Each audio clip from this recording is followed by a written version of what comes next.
चिखला तालुका लोणार या ठिकाणी घडलेल्या घटनेचा अखिल भारतीय मराठा महासंघ सांगली जिल्हा तर्फे तीव्र निषेध व्यक्त करण्यात आला।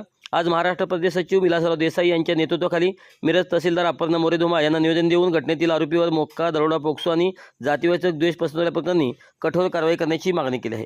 त्याचबरोबर समाजकंटकांच्याकडून होणाऱ्या वारंवार महापुरुषांच्या विटंबनाविरोधात अधिवेशनामध्ये कठोर कायदा तयार करण्याची राज्य शासनाकडे मागणी केली आहे।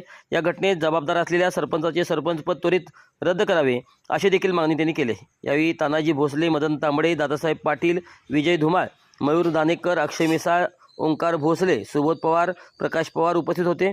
अजून आमच्या घरातील तलवारींना गंज चढला नाही असा खणखणीत इशाराही जातीय तेढ निर्माण करणाऱ्या समाजकंटकांना दिला आहे। चिखला गाव, तालुका लोणार, जिल्हा बुलढाणा या ठिकाणी छत्रपती शिवाजी महाराजांचा पुतळा उभारल्यानंतर त्या गावातील सरपंच आणि त्याच्या साथीदारांनी संघटितरित्या मराठा समाजातील महिला ज्या पुतळा उभा करण्यासाठी किंवा तुम्ही पुतळा तिथून काढू नका असं त्या समाजाला सांगत होत्या, परंतु त्यांना निर्वस्त करून कपडे फाडून 12 वर्षाच्या मुलीला त्यांनी सोडलं नाही अशा प्रकारचा जाती अत्याचार त्या गावामध्ये झालेला आहे। आणि या ठिकाणी किंवा महाराष्ट्रामध्ये अशा प्रकारच्या घटना शिवाजी महाराजांच्याबद्दलच वारंवार होत आहेत। आता परवासुद्धा मिरजेमध्ये अण्णाभाऊ साठेंच्या पुतळ्याची विटंबना झाली, परंतु आम्ही त्या ठिकाणी गेलो आणि लगेच आम्ही मागणी केली की त्या ठिकाणी CCTV कॅमेरे बसवा। याचबरोबर आमचं असं म्हणणं आहे की महाराष्ट्रामध्ये शिवाजी महाराज सोडून द्या, परंतु सर्व जातीचे जे महापुरुष आहेत त्या कुठल्याही महापुरुषांचा अपमान होऊ नये। आणि छत्रपती शिवाजी महाराजांच्यामुळं तर हा महाराष्ट्र आणि हिंदुस्थान त्यांच्या नावाने ओळखला जातो, असं आदरयुक्त व्यक्तिमत्व महाराज असताना त्यांची विटंबना होणे हे चुकीचं आहे।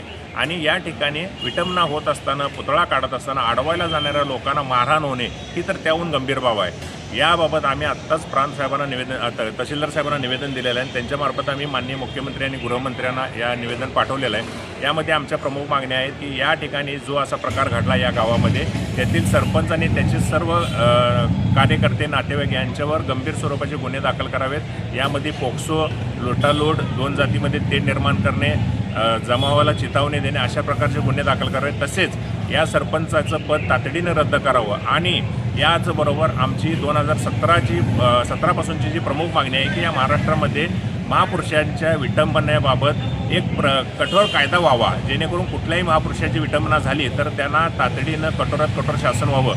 आत्ता विधिमंडळाचं अधिवेशन चालू आहे, परंतु हे अर्थसंकल्पीय अधिवेशन आहे। आमची अशी मागणी राहील की तुम्हाला करता येत असेल तर हा कायदा तातडीनं करा। याचबरोबर आत्ताच कबनूर या ठिकाणी सुद्धा महापुरुष म्हणजे छत्रपतींचा अपमान झालेला आहे। बागलकोट, कर्नाटक या ठिकाणी सुद्धा छत्रपतींचा अपमान झालेला आहे। आणि आता हे याच्या अगोदर 2 दिवसापूर्वी चिखला या गावात ही घटना झाली। आणि प्रत्येक वेळेला छत्रपतींचा अपमान करून समाजात हे लोक काय संदेश देऊ इच्छितात हे मला माहीत नाही, परंतु या लोकांनी एक लक्षात ठेवावं की कुठंतरी माणसाच्या सहनशीलतेला अंत असतो। आणि आम्ही यांना या ठिकाणी असा इशारा देतो की तुम्ही जर अशा प्रकारचे महापुरुषांची विटंबना बंद नाही केला तर आम्ही सुद्धा आमच्या घरामध्ये ज्या तलवारी ठेवलेल्या आहेत त्याला अजून गंज लागलेला नाही, एवढं ह्यांनी ध्यानात ठेवावं।